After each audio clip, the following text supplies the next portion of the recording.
It was around 7 o'clock when I got to his apartment.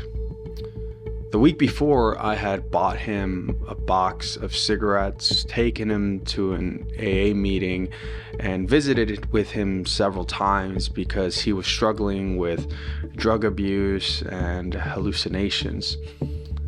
And I remember this one time we met at a Tim Hortons, and he said to me, "I know what demons look like, and they don't like you." Yeah, it was creepy. And it was a cold evening, and the building that he lived in was in downtown, and it smelled like cigarettes and alcohol. And as I went down the corridor, up the elevator, there was prostitutes walking past me, and drug dealers, and all sorts of things that you'd expect in that kind of environment. And I was coming because he had called me saying that he needed to see me.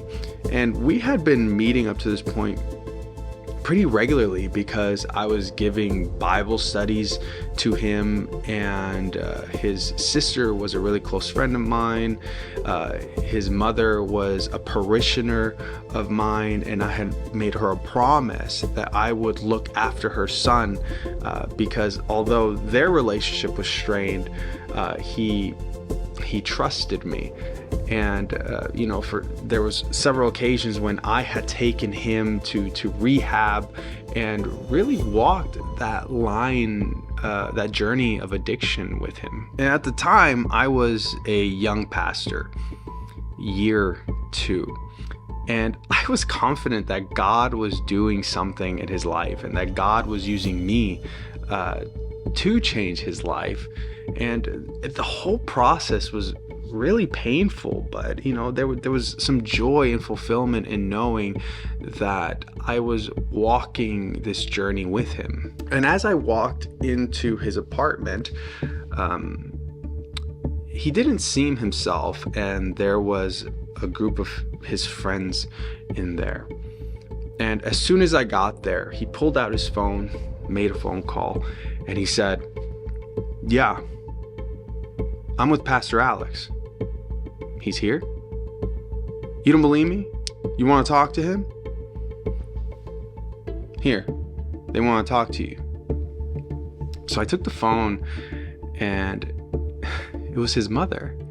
And she said, "Oh, Pastor, I am so glad that it's you. I was afraid that my son was hanging out with his friends again, but now that I know that he is with you, I can rest tonight, and I won't bother him anymore. Thank you, Pastor, for loving my son." And we hung up.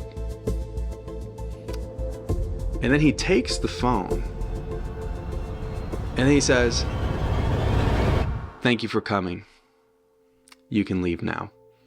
And at that moment, I became so angry. You see, I thought he had called me over because he knew how much I cared about him. But at that moment, I realized that none of that mattered to him. That the reason he had called me was so that he could use me to get his mother off of his back.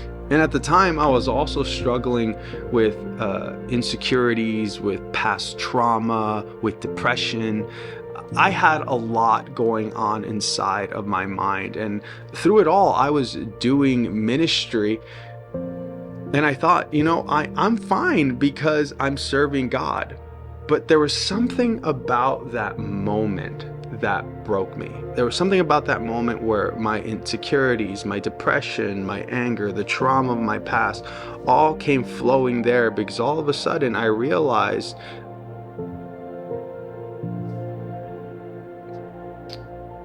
I don't know, I guess I at that moment made me realize I wasn't as important as I thought I was. And that really cracked open all those things that I had been holding back. And you got to remember, I was a young pastor, year 2, and now that I'm older, more mature, and I know more, I understand how drug addiction works, and I would have reacted differently. But at that time, I became so angry that I stormed out of there, and I made a very decisive decision in that moment. I went to the gym, and I just never stopped. I kept going. And here I am 10 years later, and I'm still lifting. And when people ask me, why do you lift? I mean, of course, there's some vanity to it because I like being muscular, I like being big. But the truth is, the reason I lift is because it helps my depression. And I know it doesn't work for everyone, but for me, especially as a pastor, that is how I deal with my depression. Thank you so much for watching. If you want to support my channel, comment anything, like this video, and subscribe. Helps me out a ton. And if you're a longtime follower, you'll notice that this is a bit different from what I normally do. I'm trying something a little bit different. You know, my short form content will continue being Bible exposition, but here in the long form, I'm looking to share a little bit more about my life and to give a little bit of practical wisdom and share a few stories from my life. Would love to have you join me in this journey. See you in the next one.